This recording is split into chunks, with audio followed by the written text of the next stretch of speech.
Look, I never thought I'd be the type to go nuclear at a wedding, but when your future gets sacrificed on the altar of your sister's special day, you start seeing things differently.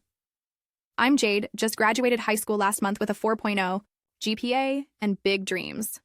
My parents always told me that if I worked hard, saved my money from my part-time gig at Starbucks, and kept my grades up, they'd match what I saved for college. I busted my ass for years. No parties at Brad's lake house, no spring break trips to Cancun, no new iPhone when mine cracked. I put everything into my savings account. Between my savings and my parents' promised contribution, I had just over $45,000 for college. Not enough for 4 years at my dream school, but enough to avoid drowning in debt like most of my friends would. Then there's my sister Ashley, 25, perpetually the princess of our family, working as a social media consultant. She has 2,000 Instagram followers and posts about local spas and boutiques for free products. She got engaged to Brandon, who comes from money and works at his dad's investment firm. They dated for 8 months before he proposed with a rock the size of Texas. So about a month before my graduation, I'm sitting at the kitchen table looking at acceptance letters and talking about dorm options when my parents get this weird look. Mom starts fidgeting with her napkin. Dad can't make eye contact. Honey, Mom says, we need to talk about the college fund. That's when they dropped the bomb. They'd spent my college money, all of it, on Ashley's wedding. What was supposed to be a reasonable celebration had ballooned into a $120,000 extravaganza at the Lakeside Manor Resort. According to them, Brandon's parents were contributing significantly, but there were still unexpected costs. When I started crying, my dad actually said, and I wish I was making this up, your sister only gets one special day. You can always take out loans or go to community college for a couple years. Yeah, because my education is totally comparable to Ashley's need for gold-dipped party favors and a champagne fountain. I tried explaining how this destroys my plans. My dream school, Northwestern, was suddenly out of reach. But Ashley burst into tears, on cue as always, about how I was trying to ruin her happiness and how selfish I was being. Mom pulled me aside later and whispered, just let your sister have this. Family has to sacrifice sometimes. Funny how I'm always the one doing the sacrificing. I was furious but trying to process everything when fate decided to throw me a curveball. A week after the college fund revelation, I was driving back from my friend Zoe's house around 11 p.m. and needed to stop for gas. The only place open was this sketchy Shell station next to the Cozy Inn Motel on Route 29. As I'm pumping gas, who do I see stumbling out of room 118? Brandon, with his arm around some blonde who definitely wasn't my sister. I couldn't believe it. I sank down behind my Honda Civic and watched as they made out against his BMW before she got into her own car. Once she drove away, I snapped about a dozen photos of Brandon heading back to the room and even got his license plate in the shot. My hands were shaking as I drove home. This jerk was cheating on my sister a week before their wedding, the wedding that cost me my future. I should have been thrilled to blow up Ashley's perfect day, right? But it's complicated. Despite everything, she's still my sister. The next morning, I tried to talk to Ashley privately. I showed her the pictures, explained exactly what I saw. You know what she did? Laughed, then got angry. Said I was pathetic for making up lies because I was jealous of her happiness. When I insisted I was telling the truth, she screamed that I'd always been jealous of her, that I was trying to sabotage her wedding because I couldn't stand seeing her happy. She ran to our parents, sobbing about my horrible accusations. They didn't even look at the photos. Dad yelled at me for trying to hurt your sister, and Mom pleaded, why can't you just be supportive for once? For once, I'd spent my entire life in Ashley's shadow. After that, I stopped arguing. I agreed to be a bridesmaid in a hideous $300 mint green dress that I had to pay for myself. I smiled through the rehearsal dinner. I helped Ashley with her veil on the big day and stood beside her as she pledged herself to a cheating dirtbag. Then came the reception. The maid of honor gave her speech, and everyone laughed and cried at all the right moments. Then it was my turn. Ashley seemed surprised when I asked if I could make a toast.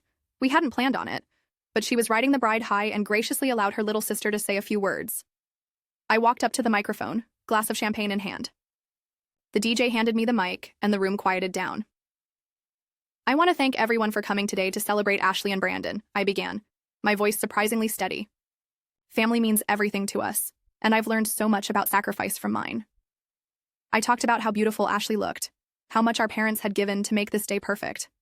I even choked up a little talking about the importance of honesty and trust in a marriage. Then I said, Ashley and Brandon's relationship is truly special. In fact, Brandon is so special that he doesn't limit himself to just one relationship. The room got really quiet. I know some of you are wondering why I'd say something like that on such a joyous occasion.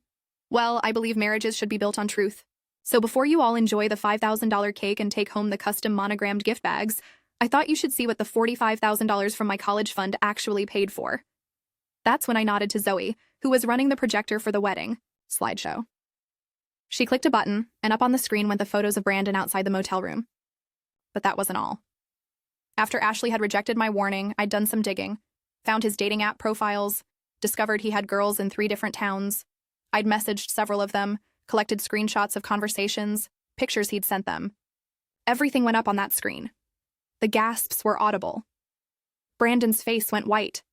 His parents looked like they might throw up. Ashley screamed. I just stood there, champagne in hand, and said, "To the happy couple, may your marriage be as faithful as your engagement." Then I walked out. Updated. So yeah, that happened. I know what you're thinking.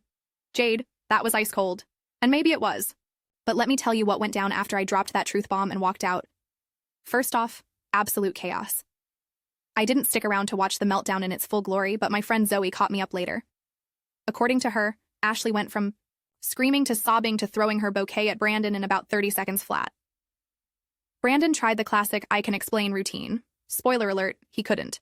While his parents did that tight-lipped rich people thing where they're having a complete internal breakdown but trying to maintain appearances. My parents? Dad looked like he was about to have a stroke, and Mom was frantically trying to get the DJ to play music to distract everyone. Pro tip: no amount of uptown funk can distract people from freshly exposed infidelity and a bride having a nuclear meltdown. I just got in my car and drove to Waffle House. Nothing says I just nuked a 6-figure wedding like scattered, smothered, and covered hash browns at midnight. I was halfway through my waffles when my phone exploded with texts. Most were from extended family or family friends, a mix of OMG, what just happened, and are you okay?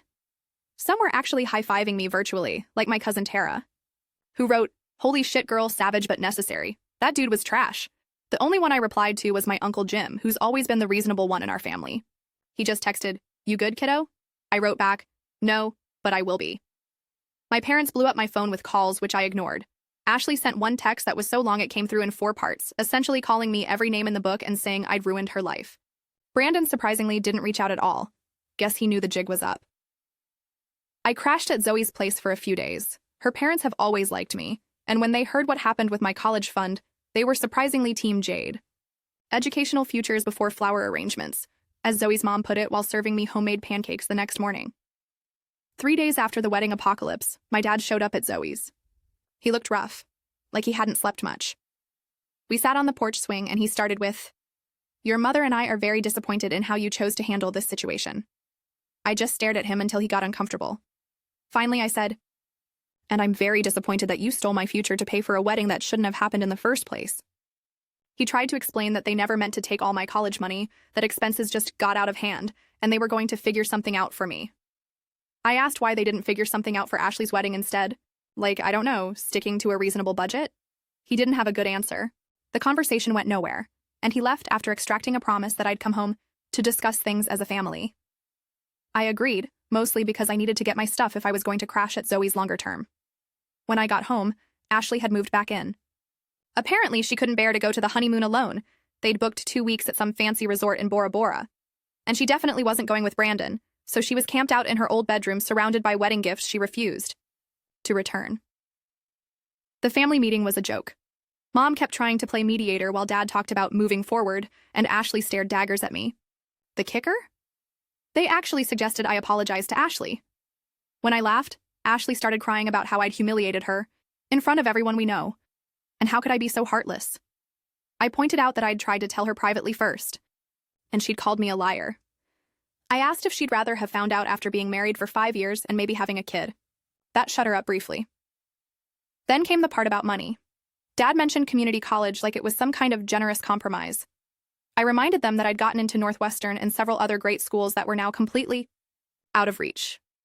Mom suggested I defer for a year and work to save up, as if my Starbucks job paying $15 an hour was going to make up for the $45,000 they'd taken. I lost it then, told them they'd made their choice. They chose Ashley's one-day party over my entire future. I was done being the responsible one who sacrificed everything while Ashley got whatever she wanted. I grabbed my laptop and started to walk out when Mom asked where I was going. To apply for student loans, I said, since my parents decided I'm on my own. The next week was rough. I picked up extra shifts at Starbucks and applied for every scholarship I could find. Even though most deadlines had passed, I started looking into cheaper state schools and trying to calculate how much debt I'd be in after 4 years. Every time I looked at the numbers, I felt sick. Then came a twist I never saw coming. My AP English teacher, Ms. Reynolds, called me into her classroom after school. I figured she wanted to talk about my recent drop in attendance. Hard to focus on senior year when your family implodes. But instead, she handed me a letter with the Northwestern logo. "I hope you don't mind," she said, "but after you told me what happened with your college fund, I reached out to some contacts. I explained your situation, sent them your essays and transcript. The letter was from Northwestern's financial aid office. They were offering me a special circumstances scholarship that would cover 75% of my tuition. Not a full ride, but enough that with student loans and part-time work, I could actually go to my dream school." I broke down crying right there in her classroom. Ms. Reynolds just handed me tissues and said, "Sometimes the universe has a way of balancing things out." That afternoon, I ran into Brandon at, of all places, Target. I was buying cheap twin XL sheets for my dorm room, and he was looking absolutely miserable in the frozen food section, staring at Hungry Man dinners. When he saw me, he actually flinched. "Jade," he said, looking around like he was afraid Ashley might jump out from behind the bagel bites. Save it," I said, turning to leave. "Wait," he called after me. "I just wanted to say, you were right about everything." I raised an eyebrow. "And?" he sighed. "And I'm sorry about your college fund. That wasn't right." "No, it wasn't," I agreed. He shifted uncomfortably. "If it helps, I didn't know about that part until after everything." I just stared at him. "Anyway," he continued, "my dad thought you might need this." He handed me an envelope. Inside was a check for $10,000 made out to me. "What's this?" I asked. Brandon looked at his shoes. "My dad said it's partial repayment. He said what your parents did wasn't right, and neither was what I did. It's not the full amount, but..." I was speechless. Brandon's dad, stuffy country club Mr. Peterson, was trying to make things right? I must have looked skeptical because Brandon added, "He has 3 daughters, said if someone did that to one of them, he'd lose his mind." I took the check. It didn't fix everything, but combined with the Northwestern scholarship, it made my dream a lot more realistic. When I got home and told my parents about the scholarship and the check, their reactions were telling. Dad seemed relieved, like his problem was solved without him having to take responsibility. Mom seemed genuinely happy for me, but also said, "See, things work out." As if the universe fixing their mistake somehow absolved them. Ashley overheard and had yet another meltdown, accusing me of swooping in and getting rewarded for destroying her wedding. I just closed my bedroom door and started packing for college. 2 days before I was set to leave for Northwestern, Ashley knocked on my door. She looked terrible, still wearing pajamas at 2 p.m., hair unwashed, eyes puffy. "Can we talk?" she asked quietly. I let her in. She sat on my bed, looking around at my mostly packed room. "So, you're really going," she said. I nodded. She picked at a thread on my comforter. "I know you think I'm the worst sister ever." "Not the worst," I said. "Just incredibly self-centered." She flinched but didn't argue. "I've been thinking a lot," she said. "About everything. About Brandon." She took a deep breath. "You were right about him. There were signs. Things I ignored because I wanted the fairy tale." I sat down next to her. "Why didn't you believe me when I showed you the pictures?" Her eyes filled with tears. "Because it was easier to be mad at you than to admit I'd made a huge mistake. That I'd chosen wrong." She wiped her eyes. "And then after the wedding, I was humiliated and needed someone to blame." "So you blamed me instead of the guy who was actually cheating," I said flatly. She nodded. "I'm not proud of it." We sat in silence for a while. "Mom and Dad really screwed up with your college fund," she finally said. "I didn't know the extent of it until after everything." "Would it have made a difference?" I asked. "If you'd known?" She thought about it. "I'd like to say yes, but honestly, I was so caught up in wedding madness, I don't know. I was awful. Jade. I just kept asking for more and more, and they kept giving." It wasn't quite an apology, but it was the most self-awareness I'd ever seen from Ashley. "For what it's worth," she added, "Dad told me they're taking out a home equity loan to try to rebuild your college fund for the rest of your tuition." Too little, too late, but at least it was something. As she got up to leave, she paused at the key door.